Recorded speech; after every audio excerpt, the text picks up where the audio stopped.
2020 was one of the wildest NASCAR seasons in history. The COVID-19 outbreak caused NASCAR to shut down for nearly 2 months, and it didn't allow any fans in the stands, and for the teams, no practice or qualifying. Sadly, the aftermath of having no qualifying would put a team out of business for good. Join me as we talk about the final Start&Park season of the number 89 team, Shepherd Racing Ventures. Following their impressive performance at the 2019 finale at Homestead, finishing 15th with driver Landon Cassill, Shepherd Racing Ventures had planned to run the majority of the 2020 schedule. Having only one car, however, they'd be forced to skip the superspeedways and road courses. Forced to skip Daytona, race number 1 of the year, the first race of Shepherd Racing Ventures for 2020 would be race number 2 at Las Vegas. Race number 2 at Las Vegas was the first outing for Shepherd Racing Ventures in 2020, but it didn't start off very well. Having mechanical problems through tech prevented the team from making a practice run. Hopeful to what they show and got in qualifying, unfortunately it was rained out.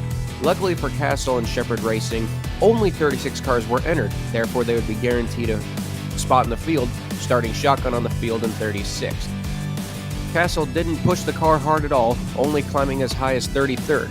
And after 31 laps, the number 89 of Cassill pulled behind the wall, originally in 35th place. However, a car that had crashed previously that was many laps down passed Cassill, dropping him and the 89 down to 36th. It would be Cassill's first last place finish of the year, and he would be listed out with a vibration. Race number 3 at Fontana saw SVR and Cassill able to show what actually speed they had in the car. Only running 1 lap of practice, but still being a solid 27th of 32 cars, and putting up a decent time in qualifying of 24th, locking SVR and Cassill into the field for a second straight week.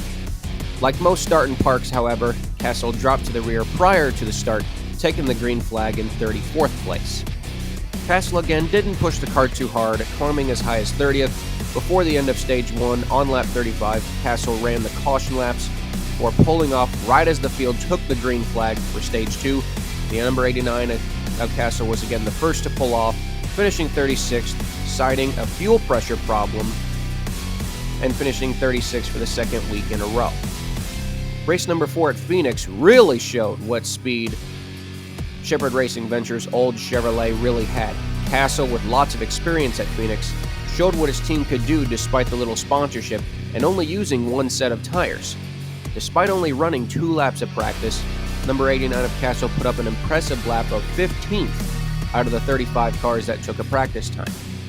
Number 89 Cassill was able to back up his time from practice, placing 16th on the grid. However, just like Fontana, Cassill would drop to the rear prior to the start of the race and took the green flag in last place, 36th. Number 89 Cassill actually raced hard in this one, climbing into the top 30 and running as high as 29th at one point. Number 89 Cassill decided to run a full fuel run, about 75 laps at a track like Phoenix, and managed to pass a car that went into the garage that had an engine failure previously. After 63 laps, number 89 Cassill finally pulled behind the wall due to a vibration, getting the best finish of Shepherd Racing Venture in 2020 of 35th. Race number 5 at Atlanta was supposed to take place, which saw SVR again entered with Landon Cassill. However, just as the 89 team and the other teams were unloading their stuff and tech was soon to begin, the NASCAR held a private garage meeting and told everyone to go home due to the COVID-19 pandemic. The sports world as a whole had shut down. No fans, no drivers, no crews, no nothing. The world had simply shut down. NASCAR did not hold any races for 2 months due to the pandemic, revising the schedule due to state COVID regulations, and was able to come up with a schedule that allowed all 3 series to run their scheduled seasons. For Xfinity, they would be running the first weekend with the Cup Series back at Darlington, with no fans in attendance. Another change was made as well. The Xfinity and truck field would be extended from 36 to 40. And while the change may have seemed good for Shepherd, it was actually the death knell for the organization. The purse money for the Xfinity teams was set at 36 teams, and it was not readjusted to compensate for 40. Instead, it was made that the top 36 and Xfinity Series owner points each week would receive the full purse money, while teams below 36th place in owner points would receive only a compensation fee of $4,500, no matter where they finished. For instance, had a team below 36 in owners' points finished 5th, they would still only garner them $4,500. For all low-budget teams, this was a huge risk, but for Shepherd Racing Ventures especially, it was a killer. Coming into race 5 at Darlington, the number 89 Shepherd Racing car was below 36th, meaning they would not get the full part of the purse money. Nonetheless, the number 89 did show up. At race number 5 at Darlington, 39 cars showed up for the 40 spots.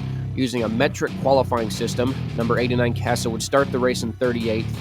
Castle took it very easy on the car. Darlington can be very challenging for a track for any team. Number 89 Castle climbed as high as 35th before pulling off after 35 laps due to a handling issue, beating one car that had already went to the garage and finishing 38th. The fallout from Darlington was a huge blow for the 89 team, not having any sufficient sponsorship and the purse money not allowing the team to make a profit put the number 89 team on hold as they wouldn't attempt any more races for the foreseeable future. Shepherd Racing Ventures for 2020 looked like this. Only 4 races, 1 driver, an average start of 28.5, an average finish of 36.25, only competing 24% of the laps it started, 167 of 697. The number 89 Shepherd Racing Ventures team would not attempt any more races in 2020. And although Shepherd, who had that time been diagnosed with Parkinson's disease, put out a public statement that the team would run in 2021 if sponsorship was found, naming no driver as Landon Castle would return to JD Motorsports. In 2021, sadly, Shepherd quietly shut down his operation and sold his last remaining car to JD Motorsports, who to this day still use their car in their Xfinity program. A sad end to one of the longest-running owner-drivers in NASCAR history. Hope you guys enjoyed this episode of Start&Park Seasons. Let me know in the comment sections what other Start&Park Seasons you would guys like to see below. Leave a comment, like, subscribe, and I hope you guys enjoyed it. Thank you very much, and take care.